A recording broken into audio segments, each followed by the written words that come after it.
Alright, so here in front of me is our LEGO city, and before we get into the city update portion of this video, I figured I would do a mini tour of our LEGO city room just so you kind of know what's going on in here. So first off, in this front corner, we have downtown Ladybug. This is of course where all of our modulars are located. We have all of our road plates, the vehicles, and then we also have this nice little farmer's market with a subway station and a lot of theming. We really try to decorate it for Halloween and Christmas. And even though the downtown area in a lot of LEGO cities can look very similar, we did try our best to make it look as unique and different as possible through theming, minifig placement, and just weird stuff placed throughout. And then over here, this area is a secret, so I'm not going to show you any of this yet, so stay tuned for the next city update. And then in the front of the room on the opposite side, we have Mario World, and I'm actually so proud of this. I love the techniques I used for the landscaping, and it's also a really great way to incorporate all of these different characters and builds from the Mario line that I just didn't know what else to do with. We also found a way to incorporate this weird Ferris wheel looking thing and having some of the characters ride it, so I really like how that turned out. And overall, the LEGO city here is a joint effort between me and my husband, but I am actually really proud to say that I built all of this on my own,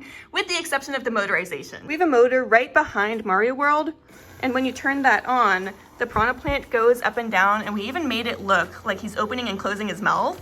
I think it turned out great. Let me know what you think in the comments. Aside from motorizing the piranha plant there, I would love to motorize this Ferris wheel at some point, but I just haven't figured out exactly how to do that yet. I also want to expand this Mario World to take up the whole front side of the table, but we'll see if that ever happens. And then looking behind Mario World, we have Disney World, and that's pretty much this whole area of the city over here. This area here is going to be like the Avengers campus at Disneyland, and we already have a queue set up so you can meet and greet all of the different Marvel characters. So I'm really excited to keep working on this. I think it would be cool to have like Spider-Man going in between these two buildings. And between my husband and I, we have a ton of Marvel minifigures, so it'll be really fun placing them here. And then right next to that, we have a Mickey and Minnie themed restaurant that is still in the works, but I just thought it was a really fun concept. Ross started adding all the Mickey and Minnie minifigures here, and I told him that like doesn't make any sense because you can't have more than one character in each park at Disneyland. But to be fair, LEGO has made a ton of Mickey and Minnie minifigures recently, so this is a really fun way to incorporate them into the city. And then the rest of it's still really just a work in progress, so definitely stick around. There will be a lot more city updates on this area soon. By the way, if you guys enjoy LEGO City content, which I assume you do if you're watching this video,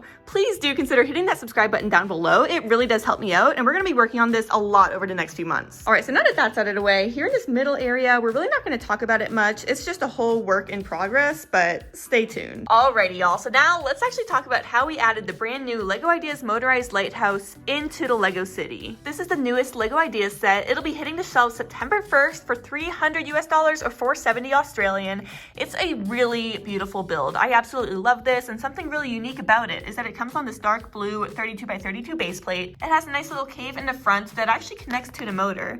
There's a little lever there that turns on the light inside, but then also causes the top to rotate in a circle. When the lights are off in the city and it's pitch black at night, you can really see the light very clearly. It's brighter than I expected, so just be warned. But just for the purposes of this video, the motor can be a bit loud, so I'm just gonna turn that off. A little bit more about this set is that it comes with two minifigures. We have the Lighthouse Keeper and the Sailor, who I decided it would be kind of funny for her to hang out with Patrick Star. Adding the set to the city was fairly simple since it does come on the standard base plate, but something I was a little bit worried about is that because the base plate is such a dark color, I wasn't sure how it would look in an ocean, especially since this color blue is more of the standard. And we are thankfully using a method in the LEGO City for the ocean that doesn't even make it a problem that this is a different color base plate, but something that you guys should know if you aren't using this method is that even with these tiles on top, you can still see the base plate very clearly. A majority of LEGO City builders and ocean mocks that I've seen do use these 1x2 trans blue tiles, but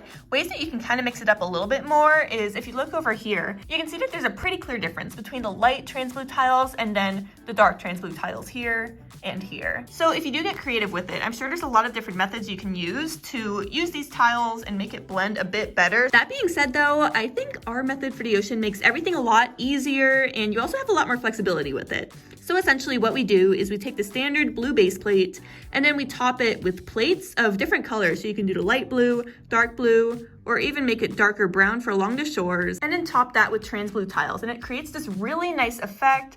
And of course, you can also add in some rock work, some dolphins, just some really fun little details along the shore. I think with this method here, you have a lot more flexibility to get creative with it, whereas if you're just building on top of the base plate, you're a lot more limited. So even though there are ways to create a smooth smooth transition between the dark blue and light blue base plates, we're just gonna cover it with plates and go from there, or at least that's what the plan is as of now. But then looking at the location for the lighthouse, there were a few different things we discussed before placing it.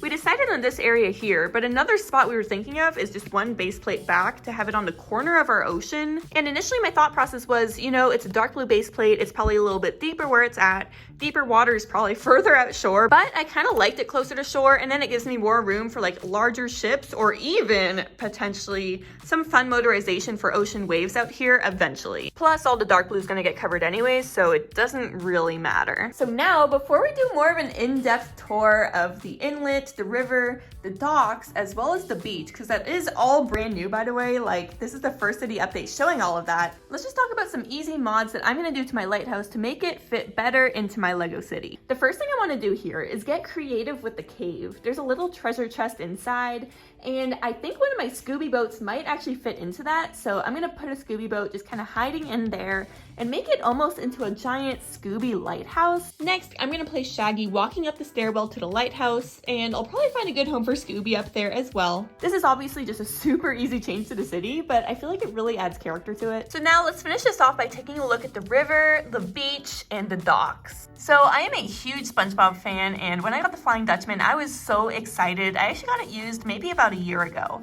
and I just didn't know what to do with it until now. I love that it fits perfectly into this river area, and obviously like having a pirate ship in this area maybe doesn't make the most sense, but I think it looks really cool. Let me know what you guys think about it down in the comments. Next, we have the beach. I love how this looks here, using all the different texture for the sand, also the different colors, the light tan with that nougat color down there, just to better represent the depths along the shore. We even used a mix of the normal blue versus the light blue just to show how shallow it is right along the shore there, along with a good mix of trans blue elements from cheese slopes to 1x2 tiles to stud. I think it creates a really nice textured element along the beach, showing that waves are actively crashing up on the shore. But creating this area here was such a pain, and not because of the techniques used or anything like that. Initially, when we had two base plates and we were lining them up, they were off by a stud. So even though the beach was done, everything was misaligned and we had to redo it, and that was such a bummer. That was not fun, but it was worth the effort. It looks great now. And then for these little builds here, they're just from Friends sets, and I thought they looked really nice on the beach. That was actually Ross's idea to put all of this here, so shout out to Ross. I think it looks really nice. And I already know what a lot of you guys are gonna say in the comments. There's no minifigures or tables or anything.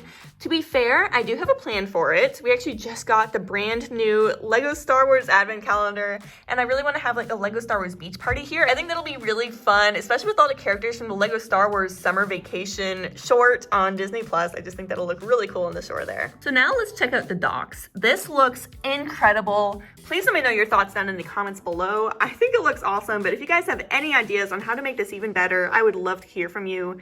This was mostly Ross's doing, and Ross did a really great job with this. He also had a lot of fun incorporating minifigures from Scooby, Hidden Side, and SpongeBob. We're actually thinking about putting the Krusty Krab there, so let me know your thoughts on that. I think that would look really cool. I'm honestly just so shocked that he made these docks. Like, this is a mock. It looks so good to me. I think it turned out great. And then all the different cobble and stonework here just looks so realistic, adding that texture, especially for shore and docks. Like, I just think it's so fitting. And something we really wanted for this ocean overall was to have a lot of room for all the boats we have in our collection. So I'm really happy that we have all of these docks here. There's enough room for these two little ones there. Even the shrimp boat from Hidden Side. Like, there's a lot of potential. So I am thrilled with how this is looking. And even though there's not enough room to place all of our boats right at the docks here, we still have a full-on ocean. So I'm really excited to take advantage of that. So that pretty much wraps up the city update. I would love to hear your thoughts and feedback down in the comments below. Is there anything you think we could do better? Is there anything that you're just absolutely in love with that should stay the same? Any fun ideas for set placement moving forward? I know I mentioned the Krusty Krab over there, but if you have any other ideas, I would love to hear from you. Once again, you guys, make sure to subscribe down below to stay up to date with everything going on in the LEGO City. Thanks everyone so much for watching, and I'll see you next time.